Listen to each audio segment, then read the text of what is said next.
Hey folks, just making sure that this thing is starting. Howdy, great to be here with y'all. Um, so, friends, bison, country folk, I want to have a discussion here about the this talk about a national divorce that MTG has reintroduced. It's not an old idea. Obviously, we fought a big war over this idea,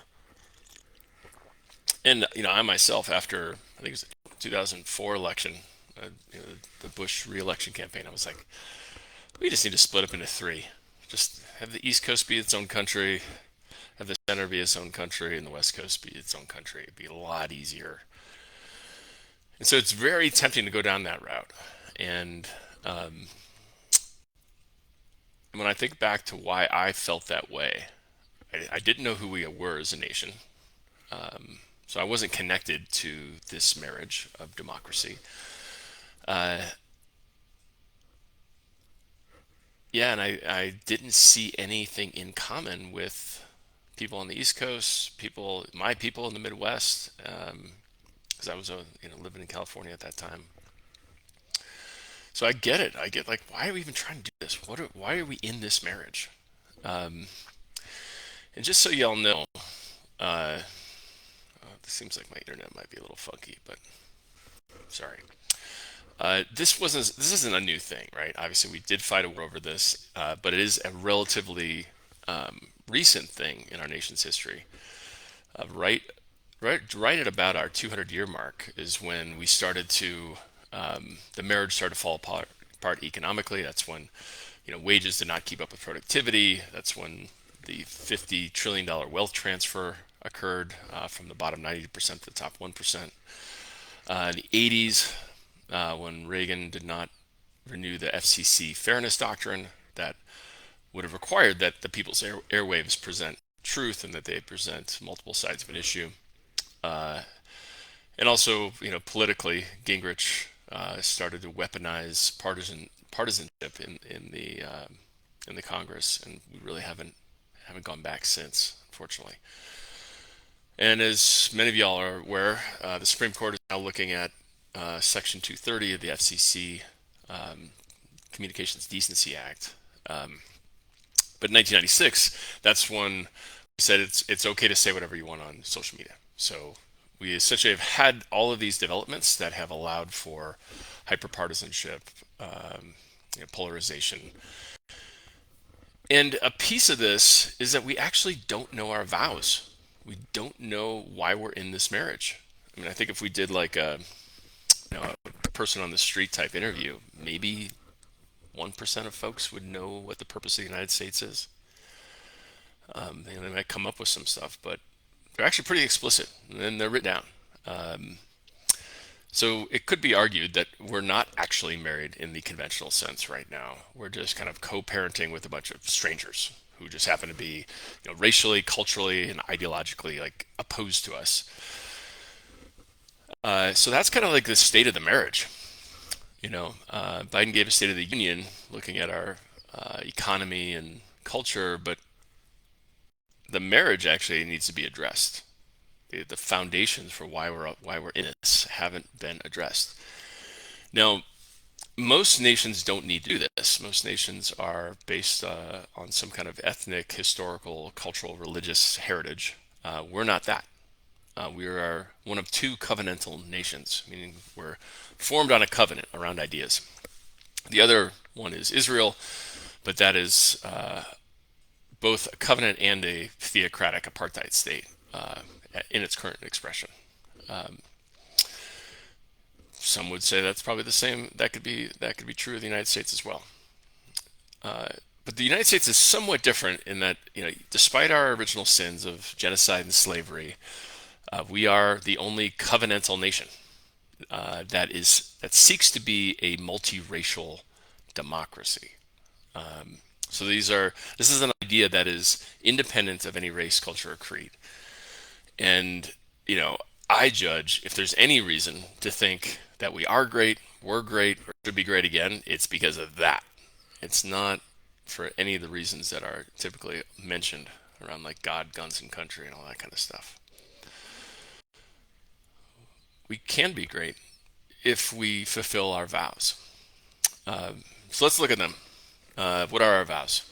So we've got all created equal, right? That is what my friend Lara Lee and I believe is essentially the core principle around which all the other vows support. So all created equal. Of course, at the time it was all men created equal, and many people have worked like hell and sacrificed and lost their lives to expand what we mean by all. And we are very far away from equal. One could probably say that we are as far away from equal as we have been in any time in the last century. Just if you look at the economic and racial income disparities. But the word created here, I think, gets almost no attention. So to be created, like obviously in the religious sense, it's like, yeah, we're all part of God's creation.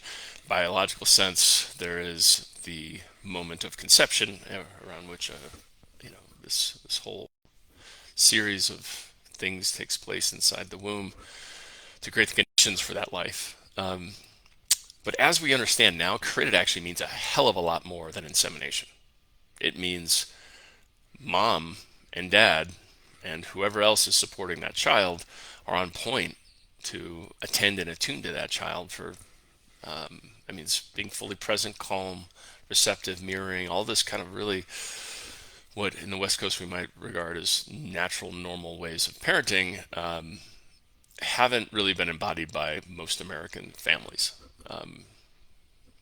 Usually the parents haven't done any work, they're highly traumatized, they're coping with them in a lot of unhealthy ways, and then creating home environments that perpetuate the trauma. So, created actually means something very specific and intentional in the first 4 or 5 years of life. But it also, I would say, means something very specific and intentional for the first few decades of life, too. Uh, it takes a long time for us to grow and mature physically, cognitively, emotionally, psychologically, requiring rites of passage, mentors, safety, security, a lot of the stuff that we're already aware that are important. And we need grown ass adults and elders around us to fulfill on that, right? So created actually means a lot more than most people are aware of. So our vows are actually like way bigger in this sense, and pretty much out of our awareness. So all created equal is something worth marinating on. And the kind of the twin animating aspirations of all created equal, the things that actually make that so, are to create a government that ensures life, liberty, and the pursuit of happiness for all. So again, life. We don't get to full maturity to adulthood until age 30, give or take. To be free, both from external oppression, but also from like internal BS. Be free from our traumas, be free from the shadows of our family and culture. To be liberated, not just from the bad stuff, but be liberated unto our true identity, our reality, what I might call purpose or soul, like why we're here. Like what is the unique thing that we're here to bring to our people? To be liberated unto that. And that those two things, if we have a soul awakening journey, if we have all the conditions for healthy life development in the first 30 years, we actually get to be happy.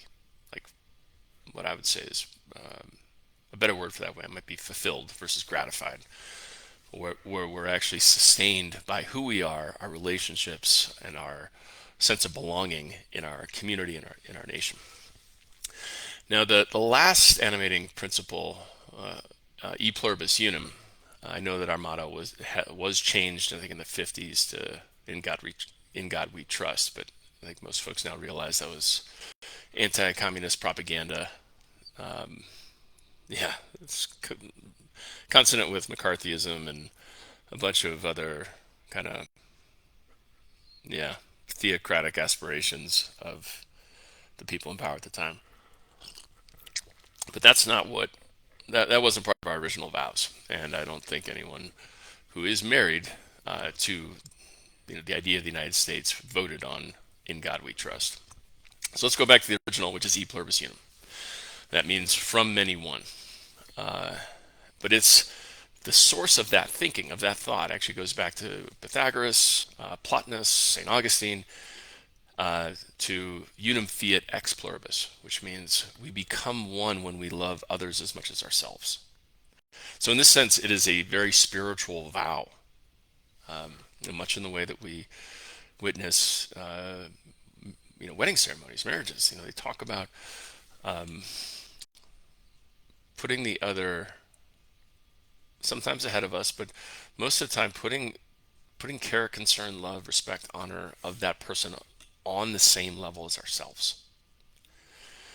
So these are our three vows: all created equal, life, liberty, and the pursuit of happiness for all, and "E Pluribus Unum." Now, we don't get to stay married unless we are committed to our vows, right? We certainly aren't going to get any post-breakup sex until something shifts. We need a catharsis, something where all parties realize their faults. So basically, two things need to happen in order for us to renew our vows or to reboot what this nation is. So the first is like we have to know about and be excited about these vows. Like where we see this larger transcendent vision of ourselves that it would only be possible together than apart. And a good way to get to that is actually to, you heard it here first, follow the line of thinking of MTG on this divorce. Like we have to imagine what it would be like without each other.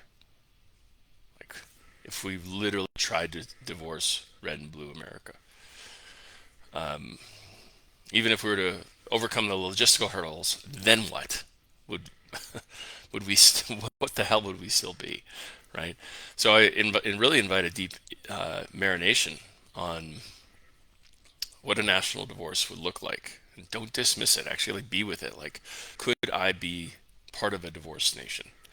What would that feel like? What would I tell my kids? We tried, but we gave up. Maybe we'll rewatch or reread *Handmaid's Tale*, like to really get the cost of the divorce. Like, if you watch *Handmaid's Tale*, you see what happens. Women and minorities suffer. Other nations capitalize on our weakness, and a lot of people die because these aren't going to be like chemical. They're not going to have a mediator. Like, there's going to be arms. There's going to be evictions, migrations. Think India, Pakistan, right? When they tried to do this, a bunch of people died, rapes, murders, and it's always the most vulnerable who suffer when we get this divorce, right? So marinate in that, and then seek to be re-enchanted in these vows. Now, the second piece of rebooting this marriage is that we have to admit our wrongs. We have to atone. We have to acknowledge the impacts and make amends. Just like with a marriage, right? We don't get catharsis until each person owns their stuff and the impacts of their stuff and takes on a transformative path to reconcile them. So same thing with a nation. My new friend, Reggie Mara, of Fully Human, that's his organization with my other friend Kent Frazier. He just published a book called Healing America's Narratives. And I highly encourage you to pick up this book because he looks at our national shadow and all the ways it shows up in our lives as individuals and in the collective. So this is essentially a playbook for looking at our own personal beliefs and behaviors that hurt the marriage. So once we can understand the problem, like how A, we haven't been devoted to our vows, and B, how we've actually been working against them, we can then begin to atone. So that's what it looks like. And so my question to you is, are you ready? Are you ready to do the hard work that marriage requires?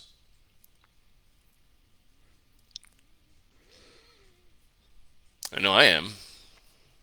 I mean, I can think of nothing cooler or more fun to do I mean, not just because, the end game of MTG's divorce or, Gilead Nation is a horrific thing to contemplate or to want, but because when we are successful in fulfilling our vows and being what we say we are,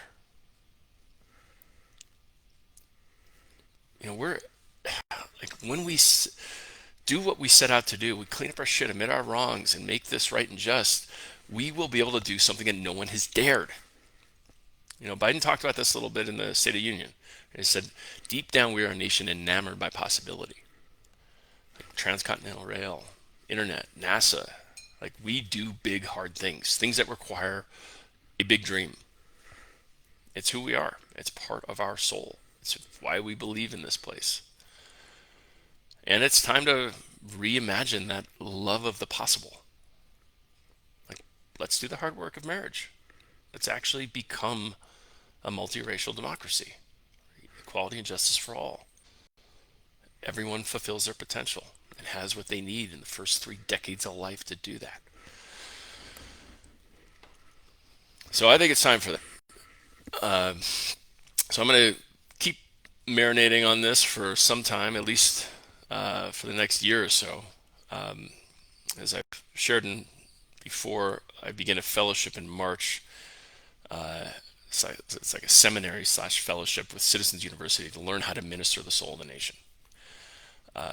So I'll be joining with other Americans up in Seattle for a week in March to essentially reconnect to our vows, to heal our divisions, address our infidelities, and stand in the future that is only possible with all of us.